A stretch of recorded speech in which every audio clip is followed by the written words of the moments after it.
하나님의 말씀은 하박국 3장 17절에서 18절까지의 말씀입니다.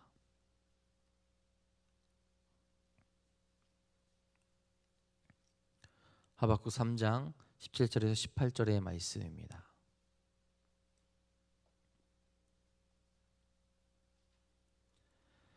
다 같이 한 목소리로 받들어 읽도록 하겠습니다. 비록 무화과 나무가 무성하지 못하며 포도나무에 열매가 없으며 감람나무에 소출이 없으며 밭에 먹을 것이 없으며 우리의 양이 없으며 외양간에 소가 없을지라도 나는 여호와로 말미암아 즐거워하며 나의 구원의 하나님으로 말미암아 기뻐하리로다. 아멘. 오늘도 주님의 은혜와 사랑이 가득한 귀한 하루가 되시기를 간절히 소망합니다. 오늘 제가 오면서 날씨를 봤더니 마이너스 4도더라고요. 춥고 또 우리가 몸이 움츠러들 수 있는데 이런 날씨에도 주 앞에 나와 기도하시러 오신 분들, 또 하나님 앞에 마음을 드리러 오신 모든 성도님들, 이 시간 주님께 기도하며 응답받고 돌아갈 수 있는 귀한 시간 되기를 간절히 소망합니다. 우리가 오늘 하루를 살아가는데 또 무엇으로 만족하며 또 무엇으로 기뻐하며 살아가게 됩니까? 아마 여기에 모여 함께 예배하는 분들은 주님 한 분만으로 만족하며 또 주님으로 인하여서 기뻐하는 삶을 살아가시리라 그렇게 믿습니다. 오늘도 그 주님의 기쁨이 또 그 주님의 사랑이 우리에게 가득 넘치는 줄 믿습니다. 오늘 우리가 함께 읽어갈 말씀은 하박국 1장에서 3장까지의 말씀입니다. 내용을 간단하게 살펴보게 되면 1장과 2장에서는 어찌하여 여호와 하나님께서 이스라엘 백성들 이들이 부패하고 타락하였음에도 불구하고 하나님께서 그저 방치해 두시고 또 잠잠해 계시는 것과 그리고 이후에 심판이라는 명목하에서 왜 바벨론 등의 이방인들의 손에 참담하게 능욕당해야 하는지를 물어보는 내용들이 나오게 됩니다. 그리고 그 답변으로 하나님은 하나님이 정하신 때에 하나님의 방법으로 그들을 징계하실 것이고 또 그 도구로 바벨론을 사용하셨고 또한 그들의 폭력적인 모습을 언젠가는 심판하실 것이라는 그런 답변을 받게 되죠. 그리고 오직 믿음만을 자신의 삶의 지표로 살아가는 자들을 구원하시리라 그렇게 말씀을 하십니다. 그러면서 3장에서 하나님의 답변에 찬양하며 심판 중에 있다 하더라도 하나님만으로 만족한다라는 고백으로 하박국서를 마치게 됩니다. 이 하박국서는 북이스라엘의 멸망하고 이제 남아있던 남유다의 멸망마저 목전에 두고 있는 그런 시대에서 더 이상 돌이킬 수 없도록 타락한 이스라엘 백성들의 그 사회 안에서 이제 얼마 남지 않은 하나님의 사람들이 하나님을 향하여서 던지는 처절한 물음과 그 물음에 대한 하나님의 답변, 그리고 그 답변을 들은 후 외치는 하나님의 찬양으로 그렇게 이루어져 있는 것을 보게 됩니다. 하박국 선지자가 활동한 시기에 그 고대 근동 지역은 신흥 제국 바벨론의 부상으로 인하여서 아주 큰 혼란의 상황이었습니다. 그 지역의 패권을 얻기 위해서 전쟁이 일어나게 되죠. 이런 강대국들 사이에서 남유다 왕국은 한시도 마음을 놓을 수 없는 그 불안한 삶을 살아가야 했습니다. 그리고 BC 609년경 요시야 왕이 아수르를 돕기 위해 갈그미스로 향하던 애굽의 군대를 막는 일이 벌어지게 되는데 그 군대들을 막다가 무기토에서 전사하게 됩니다. 그리고 이제 애굽에 의해서 왕이 임의로 바뀌게 되는 그런 수모를 겪게 되죠. 그러면서 점차 남유다는 그 말기적 현상으로 경제, 도덕, 그리고 종교적인 타락이 극에 달하기 시작합니다. 이런 현실 속에서 신앙을 지키기 위해 그나마 남아있던 소수의 참 이스라엘 사람들은 절망에 빠지고 혼란과 의문의 살에 잡힐 수밖에 없게 되죠. 하박국 선지자가 하나님께 던지는 질문은 자신의 처지를 그대로 보여주게 됩니다. 지금 그들의 나라 이스라엘은 패역하게 되었죠. 분쟁과 어려운 일들이 일어나며 특별히 하나님의 율법을 지키지 않고 정의가 사라진 나라가 되어버립니다. 지금 그런 상태에 놓여져 있는 거예요. 그렇다면 하나님께서 이 상황을 바꾸셔야 하는데 왜 바꾸시지 않고, 왜 구원하시지 않고, 왜 침묵하시며 이 백성이 올바른 길로 인도하지 않냐는 그런 질문을 던지고 있는 겁니다. 그리고 나아가 하필 심판을 행하시는데 하나님께서 직접 하지 아니하시고 왜 이방인들을 사용하셔서 우리를 힘들게 하냐라는 그런 내용이 담겨져 있고 그런 질문을 하게 되는 거죠. 이방신을 섬기는 그들로 악하게 행동하고 이스라엘 백성들을 왜 억압하게 되냐고 그렇게 묻게 되는 거죠.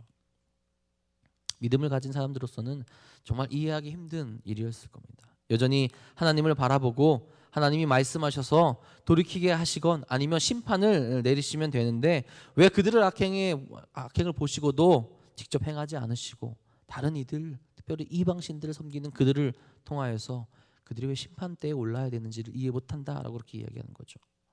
그런데 하나님의 답변은 어떻습니까?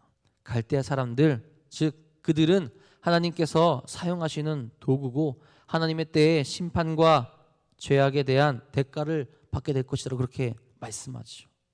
이 악한 바벨론도 때가 되면 심판을 피할 수 없을 것이라고 말씀하십니다.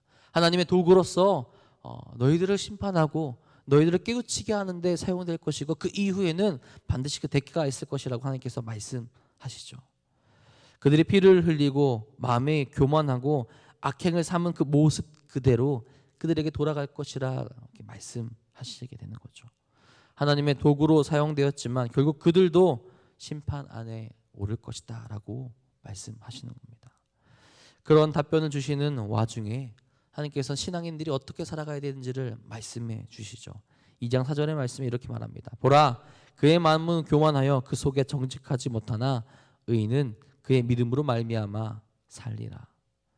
절망 가운데 있고 그들의 주변엔 악한 이들이 가득합니다. 바벨론은 이스라엘을 선대하는 것이 아니라 벌레와 바다의 물고기 같이 하찮게 여기고 있었어요. 인간적으로도 참을 수 없고 또 견딜 수도 없는 수모를 겪으며 살아가고 있습니다. 그런데 의인, 즉 하나님을 신뢰하며 율법을 지키고 하나님을 사랑하는 사람은 하나님을 믿는 믿음으로 살아가야 된다라고 확실하게 말씀하고 계시죠. 그들의 환경이 바뀌지는 않을 겁니다. 여전히 그들을 괴롭히는 일들이 넘쳐나겠지만 믿음으로 그 환경을 이겨내며 믿음을 지키고 살아갈 때 하나님이 그들을 살리시고 최후 승리를 허락하실 거라고 말씀하시는 거죠. 오직 믿음으로 어떤 상황과 환경에서도 건지시며 보호하시리라는 하나님의 약속이 이들에게 울려 퍼지고 있는 겁니다. 이미 그들에게 주신 구원을 그 누구도 뺏지 못할 것이고 하나님께서 그들 마음 가운데 그 확신을 심어 주시기에 그러니 믿음을 지키고 살아가야 한다라고 말씀하시는 거죠. 이 하나님의 답변에 하박국 선지자와 믿음을 지키던 자들에게는 정말 큰 소망이 넘치게 되었을 겁니다. 그들에게 있어서 하나님의 말씀은 이 상황과 이 생활 가운데서 하나님께서 축복하시고 우리를 지키시고 우리를 버리지 않으셨고 우리를 포기하지 않으셨다라는 확신의 말씀이었기 때문입니다. 대가를 바랄 수는 없겠지만 살리겠다고 말씀하시고 생명을 주시겠다 말씀하시고 너희를 건지시겠다 말씀하시기 때문이죠. 그리고 그 응답으로 인하여서 3장의 고백도 가능하게 된 겁니다. 1, 2장에서는 정말 처절하게 질문해요. 왜 우리가 이렇게 되어야 되는지, 왜 하나님께서 침묵하시는지, 왜 그들을 사용하셔서 우리 비참하게 만드시는지 답해달라고 이야기하지만 하나님의 답변을 들은 이후에 그들의 모습과 그들의 고백은 달라졌다라는 거죠. 특별히 오늘 우리가 읽은 말씀 17절 18절에 이렇게 고백하지 않습니까?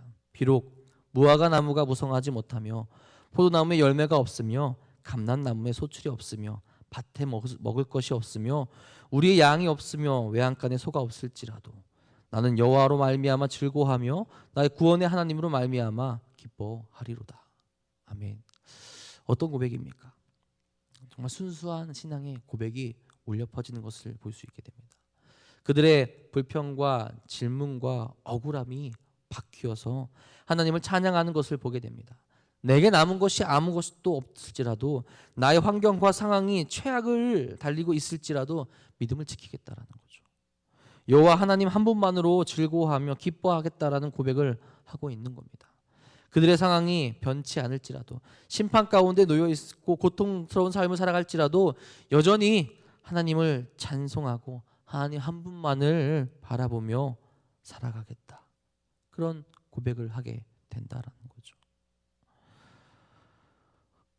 이렇듯 하박국 선지자의 말씀은 의문이 해소되면서 하나님을 찬양하고 하나님만을 바라보며 믿음을 지키며 감사하며 살아가겠다라는 온전한 신앙인의 고백이 울려 퍼지는 것을 볼 수 있게 됩니다. 어찌 보면 우리가 살아가는 그 신앙인의 궁극적인 그 믿음의 모습을 우리에게 보여주고 있는 거죠.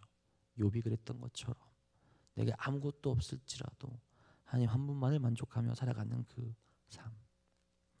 우리가 이 모습을 보며 이 하박국 선지자의 말씀을 또한 묵상하며 우리에게 중요한 메시지를 던지고 있는 것을 보게 됩니다. 신앙인의 모습은 이렇게 되어야 된다는 거죠. 먼저는 항상 믿음으로 살아가라는 겁니다. 어떤 믿음입니까? 하나님을 바라보고 하나님의 구원을 확신하고 하나님이 우리와 함께 하신다는 그 믿음을 가지고 살아가야 한다라는 거죠. 그것을 지키지 못하는 순간 우리의 모습은 죄로 가득 찰 것이기 때문입니다. 왜 하박국 선지자와 믿음을 지키는 사람들이 하나님께 질문했겠습니까? 왜 하나님께 나아가고 하나님께 부르짖었겠습니까? 믿음을 지키기 위해서죠.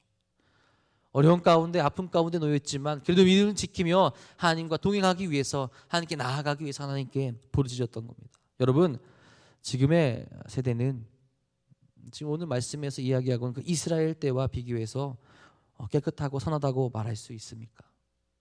여전히 다른 방법으로 아니 이제는 합법적이고 더욱 자극적인 방법으로 우리를 유혹하고 무너뜨리려고 하는 게 지금의 시대입니다. 혹은 핍박과 환난으로 눈을 가리려고도 하죠. 정말 수많은 방법으로 하나님께 나아가지 못하게 합니다. 우리의 믿음을 지키지 못하게 만드는 게 바로 지금의 시대일 겁니다. 하나님이 계심을 알지만 하나님께 나아가지 못하도록 만들어 버린다라는 거죠. 더 교묘하게, 더 힘들게 우리를 유혹하고 압박한다라는 거죠. 이스라엘 백성들도 그랬을 겁니다. 믿음으로 살아야 하는데 그들의 도덕적 타락이 또한 그들의 눈에 보이는 많은 것들이 하나님을 등지며 살아가게 했을 겁니다. 믿음의 삶보다 자기 자신을 높이며 자기 삶을 드러내는 것을 보이며 살아가는 그 기쁨의 삶을 누리며 살아가려고 했을 겁니다. 그러다 보니 하나님의 말씀을 등지며 경건하고 거룩한 삶을 살아가지 못하게 되었다라는 거죠. 믿음을 저버리게 되었다라는 겁니다. 신앙인들이 믿음으로 살기 위해서 여러분들 가장 기본적으로 반드시 해야 되는 것이 있다면 무엇일까요? 믿음으로 살아가기 위해서, 하나님의 뜻을 구하기 위해서, 하나님의 뜻을 알기 위해서 꼭 항상 해야 될 것이 무엇일까? 말씀을 읽고 기도하는 삶일 겁니다. 늘 주의 말씀을 읊조리며 살아가야 합니다. 말씀을 통해서 하나님에 대해서 더 그리고 하나님의 뜻을 알아가고 기도를 하며 주님께 더 가까이 나아갈 수 있어야 해요. 하지만 세상에 많은 것들이 말씀과 기도를 하지 못하도록 유혹하지 않습니까? TV가 그렇고요. 다양한 문화생활이 우리를 유혹합니다. 요즘은 핸드폰으로 하는 것들이 참 많이 생기게 돼서 우리의 시간들을 많이 소비하게 되잖아요.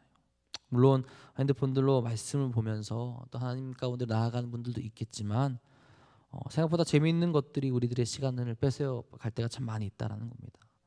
여러분, 말씀과 기도가 없이 우리가 믿음으로 살아갈 수 있겠습니까? 하나님의 뜻을 모르고 하나님께 구하며 주의 능력이 나타나지 않는 삶을 살아가는데 어떻게 믿음을 지키며 살아갈 수 있겠습니까? 여러분, 기도하며 말씀을 읽으며 준비되어져 있는 자들도 넘어지게 만드는 것이 바로 세상의 일일 겁니다. 그만큼 믿음으로 살아간다라는 것, 나의 믿음을 지킨다라는 것, 하나님 뜻을 세우며 살아간다라는 것이 어렵다라는 거죠. 이제는 우리 자신을 온전히 세워서 믿음으로 살아갈 수 있기를 바랍니다. 우리를 우는 사자와 같이 삼키려는 사단의 계략에 넘어가지 마시고 오직 우리의 모든 것이 되시고 우리를 지키시고 우리를 구원으로 인도하시며 우리에게 평안과 기쁨을 허락하시는 하나님만 바라보며 나아가시기를 바랍니다. 말씀을 읽으며 기도하며 준비되어져서 어떤 상황과 어떤 환경 속에서도 믿음을 지키며 하나님만을 바라볼 수 있는 사랑하는 성도님들 되시기를 간절히 소망합니다. 그리고 두 번째로 우리가 순수한 신앙인의 삶을 또한 살아갈 수 있어야 합니다. 믿음을 지키는데 어떤 믿음을 가진 사람들로 나아가게 될 것인가? 오늘 하박국 선지자는 그런 말을 하는 겁니다. 순수하게 하나님만 바라보며 하나님만으로 만족하며 살아갈 수 있는 신앙인이 되어야 한다. 상황은 괴롭습니다. 상황은 굉장히 아픕니다. 고통 가운데 놓여 있습니다. 그런 상황 가운데서 신앙을 지켰다면 많은 이들은 그렇게 요구할 수도 있을 거예요.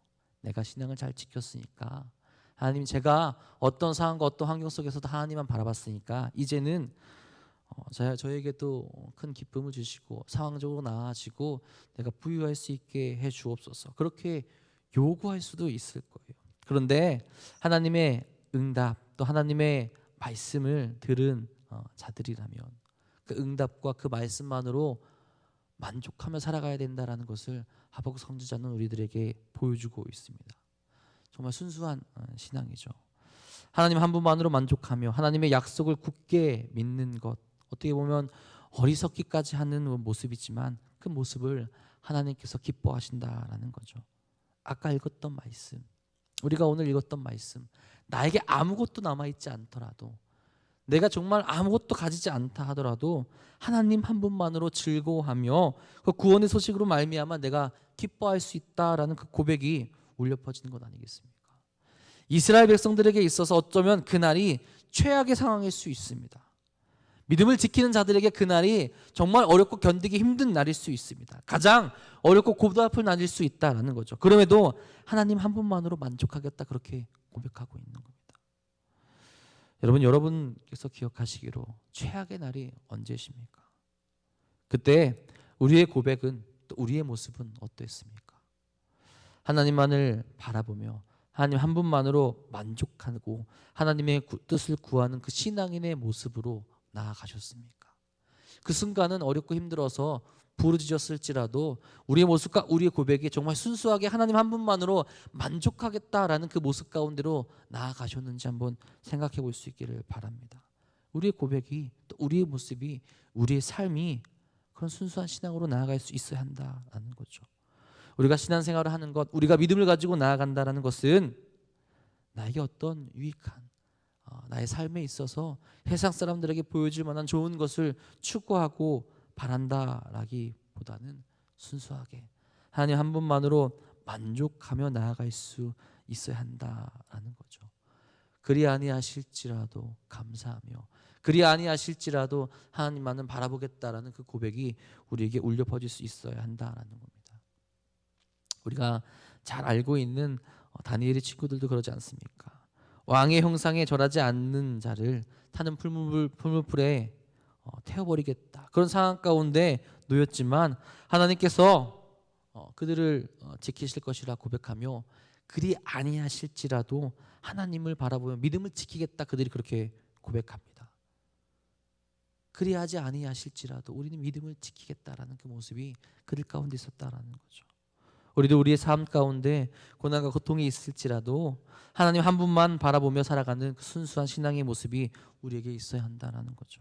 그것이 참 신앙인의 모습이고 우리가 반드시 깨닫고 갖추어야 할 하나님께서 기뻐하실 신앙인의 모습이라는 겁니다. 생각해 보시기 바랍니다. 과연 나는 하나님 앞에서 정말로 순수한 신앙을 가지고 살아가고 있을까? 하나님 한 분만으로 만족하며 어떤 환경과 여건 속에서도 하나님에 대한 원망을 가지지 않고 감사하며 살아가고 있을까 생각해 보시기 바랍니다. 인간이기에, 그리고 연약하기에 하나님께 무언가를 바라며 갈망할 수도 있을 거예요. 하지만 우리의 고백 가운데 모든 것을 다 버려도 하나님 한 분만으로 살아갈 수 있는 믿음과 신앙이 있기를 간절히 소망합니다. 오늘도 우리를 넘어뜨리는 일들이 참으로 많이 올 거예요. 눈을 뜨는 순간부터 다시 잠에 드는 그 순간까지 우리의 삶을 무너뜨리려 하고 넘어뜨리려 하고 어렵게 하는 일들이 몰려오게 될 겁니다. 그 어려운 환경 속에서도 우리가 생각해 봤으면 좋겠어요. 나는 믿음을 지키고 있는가? 그리고 믿음을 지키며 정말로 하나님 한 분만으로 만족하는 그 신앙의 모습을 갖추고 있을까?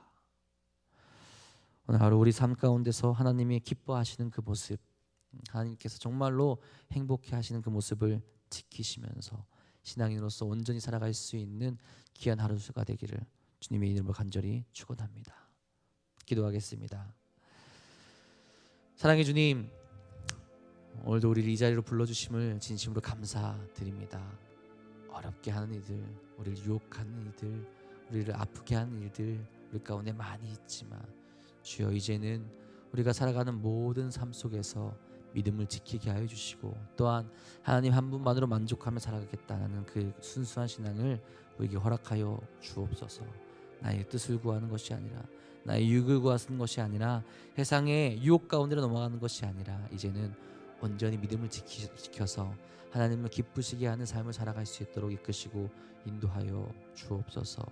그래서 아버지여 우리의 삶을 통하여서 하나님께 영광을 올려드릴 수 있는 삶을 살아갈 수 있도록 인도하여 주시며 많은 이들이 우리를 보며 하나님을 궁금케 하여 주시고 예수님을 궁금케 하여 주시고 예수님께 나아올 수 있는 역사 또한 허락하여 주옵소서.